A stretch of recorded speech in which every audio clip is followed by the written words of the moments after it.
शांति। 14 फरवरी 2022 की साकार मुरली से होमवर्क। आज की मुरली से स्वमान लेंगे, मैं कर्म योगी हूँ।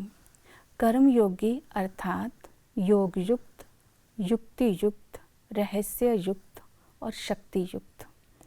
तो इसके लिए आज हम विजन बनाएंगे, मैं कर्म योगी आत्मा अर्थात जागती ज्योत बाबा की छत्र छाया में कर्म कर रही हूँ, सेवा कर रही हूँ। और इस तरह इस स्मृति में जब हम रहेंगे तो हमारे अंदर निमित्त भाव आएगा, न्यारे होकर के सेवा करेंगे और संबंध में आते समय मर्यादाओं को स्मृति में रखेंगे और दिनचर्या में हर कर्म की जो आज्ञा मिली है, दृष्टि की, वृत्ति की, उस आज्ञा को ध्यान में रखकर कर्म करेंगे।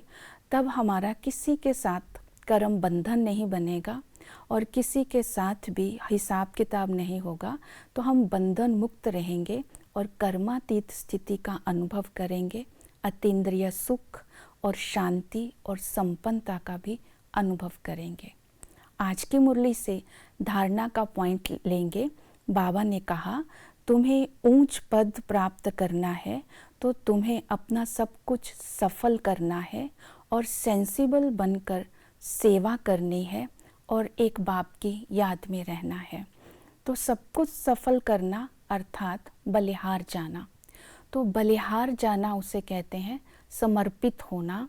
जब हम बलिहार तन मन धन समय से जाते हैं तो फिर माया का वार नहीं होता है। तो बलिहार जाने के लिए हम स्मृति में रखेंगे। आज बाबा ने कहा, 2 कणा देंगे तो महल मिलेंगे। जैसे सुदामा ने चावल मुट्ठी दी तो उसे महल मिले, अर्थात पहले हमें देना होगा फिर हमें मिलेगा। इस लॉ को आज हम समझेंगे तो चेक करेंगे। तो संकल्प, बोल, कर्म और कर्तव्य से मैं कितना बलिहार गया हूँ। दूसरी स्मृति दिलाई बलिहार जाने के लिए बाबा की महिमा को स्मृति में रखेंगे कि बाबा से हमें प्राप्ति क्या होती है। जब प्राप्ति ज़्यादा होती है तो त्याग करना इजी हो जाता है कि बाबा दुख हरता सुख करता है, बाबा मुक्ति जीवन मुक्ति दाता है, बाबा हम अंधों को तीसरा नेत्र देता है, स्वर्ग का वर्षा देता है, विश्व की बादशाही देता है। तो बाबा देता क्या है और उनका कर्तव्य क्या है, दोनों को स्मृति में रखेंगे तो बलिहार जाना इजी हो जाएगा। फिर बाबा ने कहा कि तुम ये स्मृति में रखो कि अभी हम ब्राह्मण कुल के हैं, फिर हम सतयुग में दैवी कुल में जाने वाले हैं। इस खुशी में रहेंगे कि हम क्या बनने वाले हैं, तो भी बलिहार जाना इजी होगा। फिर याद के लिए बाबा ने कहा, कम से कम 8 घंटा याद में रहने की सर्विस करो। तो याद में रहने की विधि बताई कि और संग तोड़ एक संग जोड़ना है, अर्थात एक बाप का प्यारा बनने के लिए औरों से न्यारा बनना होगा। जब बाबा से सर्व प्राप्तियों का अनुभव करेंगे तो बुद्धि किसी और की तरफ भटकेगी नहीं। तो इसी तरह एक बाप का बनने के लिए सर्व प्राप्तियों को याद करें, दूसरा अपना घर और वर्षे को याद करें।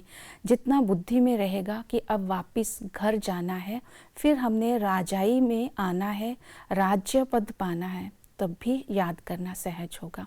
सर्विसेबल के लिए बोला कि सर्विस का शौक रखना है, जहाँ सेवा होगी वहाँ सेवा करो और जितना सेवा करेंगे उतना ही ऊंच पद मिलेगा।